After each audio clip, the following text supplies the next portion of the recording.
Ramakrishna is referring to two different sets of a spiritual path. One through Jnana Yoga, in which we aim to reveal our divine self, Atman, and our unity. Yeah? Well, God is everything, I'm a part of everything. What else can I be? And there is an insight. Who am I? What is this nature of I? Where is this I?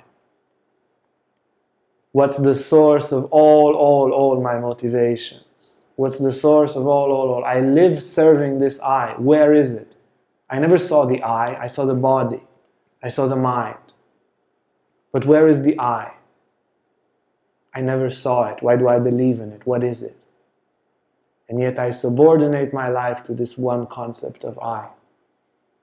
So exploring, wrestling really with this idea of I, and discarding the false self, as it's done in Buddhism, discarding the false self, appears a different I. An I that doesn't need a definition, a thought, an I that doesn't need this body to exist. It doesn't need time or space to exist. A solid I of consciousness, of light, of bliss, of pure existence. And that I is the same I with everyone, with everything. But it is a search of deduction, neti.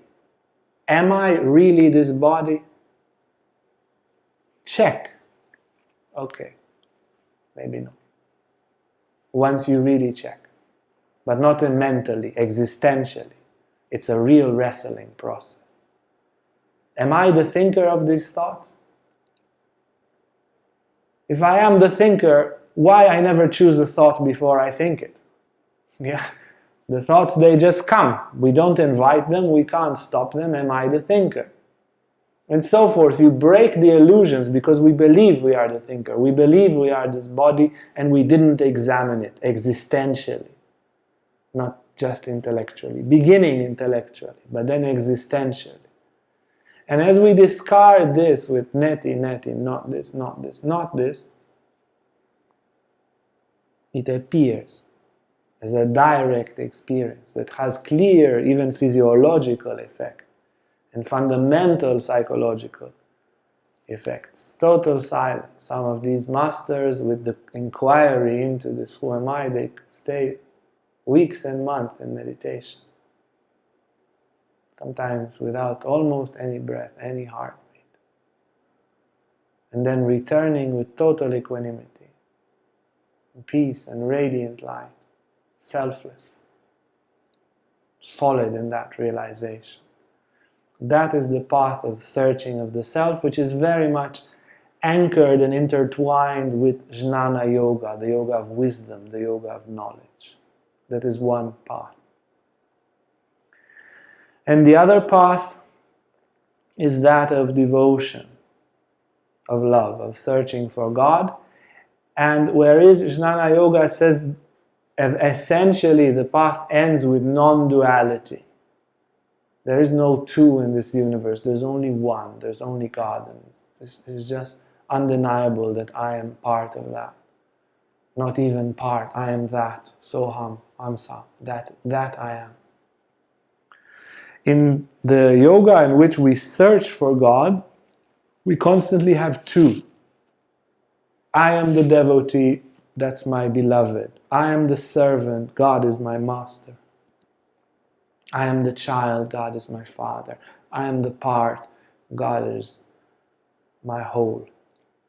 And sometimes, in some practices of Ramakrishna, I am the father, God is my baby. He would also practice that. And sometimes he would practice, God is my husband, even if he was a man, and I am God's wife. And he would dress like a woman, and so forth. There is this path of Bhakti Yoga, which is more colorful and crazy, which takes this idea of two, of a devotee and God until the end. And that love, the attraction there becomes so big, you fall in love with God so intensely that selfishness disappears. In Jnana Yoga, selfishness disappears through insight. But in the process, you might become very, very selfish and proud and far from the world and so forth. In Bhakti Yoga, it's a more gradual and it's a safer path, because bit by bit, egoism is replaced by love. And then love becomes so big as you get closer to the fire, as you get closer to your beloved, to God.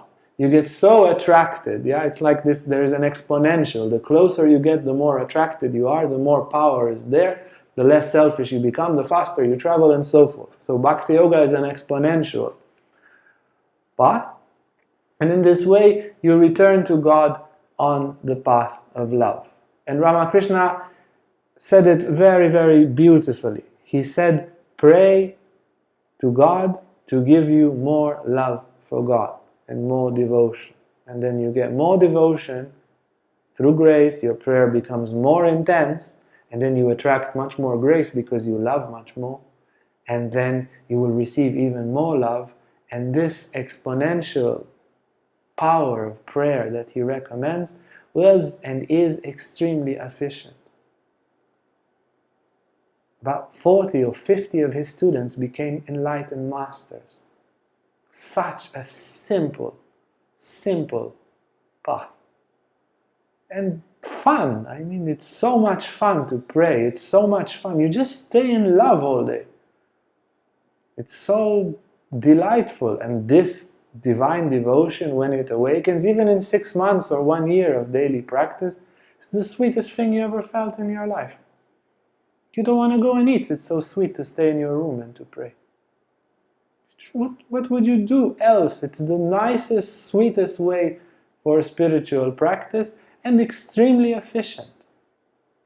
I don't know of any other master in the last few centuries that had so many enlightened students who became themselves enlightened masters. They were a movement, they set the entire India on fire, his disciples. So there are these two paths. One of them, for Jnana Yoga, is very specific for people who have that temperament, that wisdom, that intelligence, that silence. And another one, Bhakti Yoga, which is a much more wide path, which is accessible for very simple people, for everyone, basically, and it holds a great efficiency in it.